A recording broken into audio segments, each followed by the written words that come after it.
32 in a USA-Cuba Dual Meet. And, of course, a much younger Tyrell Biggs at that time against the veteran Stevenson. And a younger Stevenson, we might add, who is now 33. You'll see the power of Stevenson to the body. He can go downstairs as well as any fighter around. And when he is on and when he is at the best of his game, he can throw good body shots. And we saw him hurt Tyrell Biggs with that one. This fight went into the second round, and Stevenson really took control. And we'll see the thunderous right hand of Stevenson, this time landing to the head of Tyrell Biggs, and that was all she wrote. And we'll see the hand of Teofilo Stevenson raised in victory, and what a familiar sight that has been. U.S. boxers, Tyrell Biggs almost in tears there. He was really motivated after that win to come back against Stevenson. Stevenson at 6'5", 200 pounds, and Biggs 6'5", 218 pounds. And we asked Biggs how he would approach this fight with Teofilo Stevenson, a man who has won 3 consecutive Olympic gold medals. He's going to fight him differently. I presume he cannot do so many things differently that he done the last time. I guess it goes back to the saying, you can't teach a old dog new tricks. And I'm still coming up, and I'm still improving, and I'm getting stronger, and I've trained really hard for this fight, and I think that the type of fight that I'm going to fight him with is going to enable me to beat him. This is Tyrell Biggs, Teofilo Stevenson. We've been waiting for this one from Reno, Nevada. Boys of boxing, these are super heavyweights.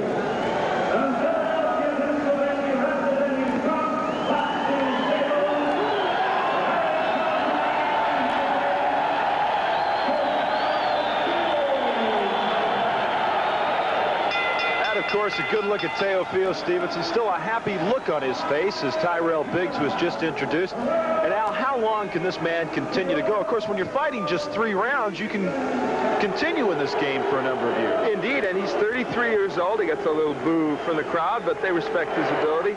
But you're right, he's fighting 3 rounds and fighting in specific tournaments from time to time. So we'll see. He still has power in that right hand, and that's what Tyrell Biggs has to worry about. Still listed as a student, 33 years of age.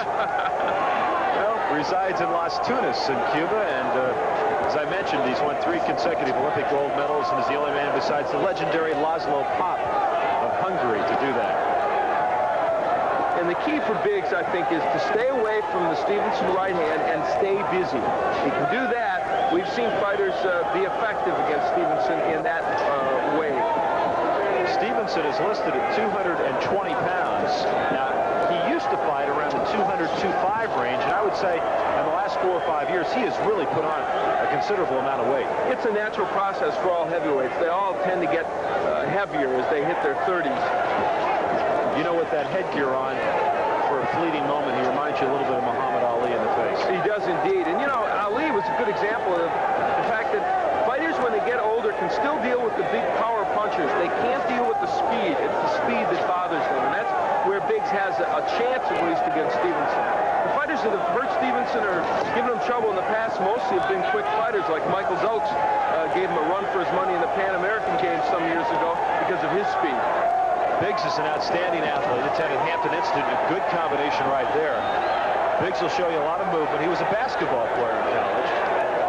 And this is the fight Tyrell Biggs needs to fight against Stevenson. Peck away, get in and out, and not worry about knocking him out right away or maybe even at all, and keep Stevenson on the defense. The other super heavyweight for the U.S., Craig Payne from Livonia, Michigan. And indeed, Payne has a win over Stevenson, beat him in the North American Championships last year. So that's the man that Biggs will be fighting against probably for Olympic berth. Stevenson also has some competition in Cuba. There's a young man by the name of Jorge Gonzalez coming up who is 6 feet 6 inches tall and 217 pounds. So they like their heavyweights tall and rangy down in Cuba. Biggs is doing a good job with the jab, keeping it in the face of Stevenson. And Teofilo yet to get off. Of course, we've seen this before from him. He waits, he bides his time, always feeling that the right hand will get the job done for him. Crowd in Reno, Nevada chanting USA as The Cubans with a 7-4 advantage in this dual competition, and once again the lighter weights got the U.S. off to a pretty good start, but the heavier weight divisions is where they fall behind. You know, you can sense as you watch this fight, people just sitting waiting for that right hand of Stevenson to be dropped on Biggs. Left hand by Biggs lands as we come down to the end of the first round between Tyrell Biggs and Teofilo Stevenson. Monday, ESPN Motors into Moscow are ready to rumble in the ring. Find out who takes it on the chin when these arch rivals clash. Nemesis in search of a knockout when the USA meets Russia Monday. Thursday, we'll show you the NFL's best ever teams. The leaders of the league from now and then are coming to play on ESPN Thursday. Second round action. Tyrell Biggs, Philadelphia, PA, and Teofilo Stevenson. And now in that first round, how did you see it? I think Biggs was doing most of the work, landing most of the punches. I think you'd have to give him the round. He's able to stay away from Stevenson and still score effectively. What do you have to do to beat Teofilo Stevenson? There are certain ways, obviously, to do it, even though his record against Americans is incredible. He's beaten all of them but one, I think. Well, I think that the way to beat him is to do what Biggs did in that first round. Use a lot of movement, stay busy, stay away from that right hand, and throw combinations. Stevenson, when he's hit with combinations, tends to get flustered and get into a defensive shell, and so he can't attack you. That time, Tyrell Biggs landed a good left jab, but he didn't follow it up. So we'll see in the second round if Biggs can put some combinations together.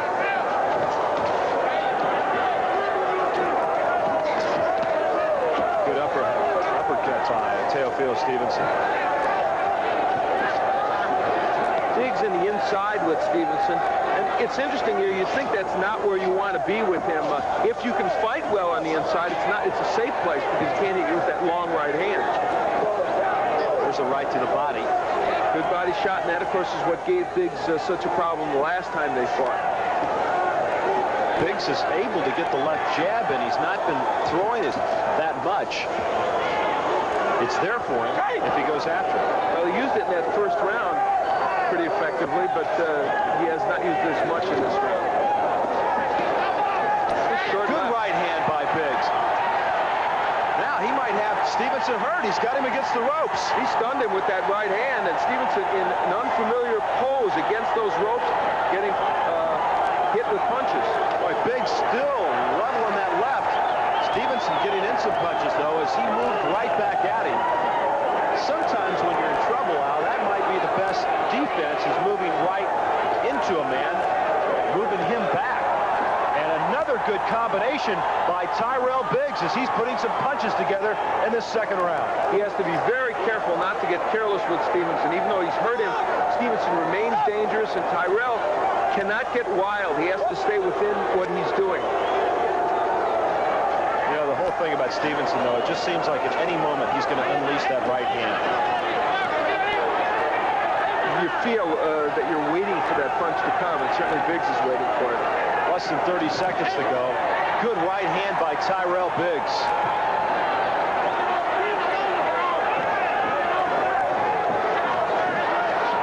Misses with a wild left. Stevenson just sticks the left out. He really doesn't put too much behind it. And Biggs came up with a left hand. It might have caught the chin of Stevenson because his legs wobbled just a bit. And that would have to be a good second round for Tyrell Biggs. Extremely good. I think he's put two good rounds together. Round one, he danced, boxed, and in round two, a lot of power. Tyrell Biggs, part of the Operation Gold, working out of Colorado Springs, but he's been coached by George Benton, who is a very fine trainer. Emmanuel Stewart over there on the left giving him some advice. And boy, there's a lot of water being thrown around in the corner of Teofilo Stevenson. You sense some urgency there. As I mentioned earlier, Stevenson not accustomed to doing anything but winning against Americans. You mentioned Craig Payne got him on points recently, but throughout his career, he has been dominant. He's beaten fighters like Michael Dokes, John Tate, Dwayne Bobbitt, Jimmy Clark, a fine fighter from the Florida area, although Clark gave him trouble. So he's beaten all the amateurs just about that we've thrown his way from the United States. And Tyrell Biggs, if he can have himself a good third round, might be the exception. And it would certainly do a lot for Tyrell Biggs' hopes of being the super heavyweight in the 1984 Summer Olympics in Los Angeles. Biggs starts out with 2 good jabs, a punch that, as you said, he didn't use as much in the second round. What do you think Biggs' strategy ought to be in this round? Just to kind of stick and use that jab and try not to get hit? Well, I would think that would be a good strategy, but he's got to use the right also. He's got to keep punching in combination. Well, the crowd here in Reno really picking up the USA chant. Now, look at Biggs' move. Very stylish as he backpedals. That doesn't get you any points, and it doesn't really impress anybody, unless maybe you're trying to set something in the opponent's mind that your legs are fresh and you can still get up on your toes. In that second round, Biggs showed a few signs of fatigue, and we'll have to look for that here in round 3. Sometimes there's been a problem for him. Now, Stevenson has not hit him to the body much, so that's a good sign, too, and it shouldn't wear Biggs out. Biggs very stationary right now, and Stevenson moves in and throws a couple little light left jabs. And there, see, he looked for the right, and Biggs was able to slip it. Left jab got in by Biggs. Stevenson Another left jab. Stevenson unable to unload that right. That's what he wants to do. He's still waiting. He may wait too long in this fight. Biggs has Stevenson backed up now, and Stevenson able to get the left hand in. Really not a lot of force behind that. Stevenson just puts the left out there and lets you know it's there. Kind of like the pitcher who uses the curveball once in a while to set up the fastball. And good fastball, yeah, good left hook and a good right. Yeah, I mean, Biggs came through with some big shots, and Stevenson, it kind of woke him up a little bit. Stevenson now using the uppercuts. Both of these fighters puffing and huffing here in the third and final round, and Biggs once again lands that left as he's continued to use the left jab here in the third round to great success. He's using his jab well, but he's dropping the left hand after he throws it. That could be dangerous. Stevenson, of course, looking to unload the right over that jab. Biggs looks very tired now as he's kind of leaning in and pushing Stevenson back against the ropes. And now Biggs goes down. And that right looked extremely low. You can see where Biggs is holding himself. Uppercut by Stevenson, that looked very low. They're counting it a knockdown. And Biggs telling the referee, that was low. Blood coming out of the nose of Tyrell Biggs. Now Stevenson really moves in and starts wailing away. Well, that low blow, an apparent low blow, has turned things around for Teofilo Stevenson, but Biggs lands a couple of jabs in round 3, and this crowd is into this fight, that's for sure. Crowd on their feet now in Reno, Nevada. Biggs continues to throw, but Stevenson has landed in the last minute and a half of this third and final round the more effective punches. Now the question is, how much will that knockdown count as far as the judges are concerned? We thought that Biggs had very good rounds 1 and 2. Solid right by Teofilo Stevenson. Stevenson, a strong finish. We'll be back with the decision after this. You know, the business world moves fast. I've found only one publication keeps pace with it every business day. Only this, the Wall Street Journal. Not weekly, not bi-weekly, today's business news today. So you can use it today. Get all the business news you need when you need it. Get the Wall Street Journal, delivered for 6 months for $53. Phone toll-free 800-554-9000. That's 6 months, $53. Heavyweight bout between Tyrell Biggs and Teofilo Stevenson. And now you got to figure this is going to be a close decision. I think very close, but I would think Biggs might have the edge. Let's find out. We have the decision. Winning the super heavyweight bout. A 3-time gold medal winner in the Olympic Games from Cuba, Teofilo Stevenson. You can tell the partisan crowd in Reno, Nevada, not happy with that. And all Biggs can do is just stand there and shake his head in disappointment. You can see that frustration etched on his face. I really am surprised at the decision because Biggs, it appeared to me, certainly won those first 2 rounds. And even in the third round, when Stevenson knocked him down, Biggs had his moments. Tough decision. decision for Tyrell Biggs to lose. I think that the last 30 seconds to the last minute of that fight probably left an impression in the minds of the judges. Apparently it did, and apparently that knockdown may have come as a low blow. So we'll see. Maybe there's another day in the Olympics for Biggs and Stevenson. So Cuba defeats the United States 8-4 in this dual meet from the Lawler Special Events Center in Reno, Nevada. For Al Bernstein, I'm Roger Twyville. Thanks for being with us.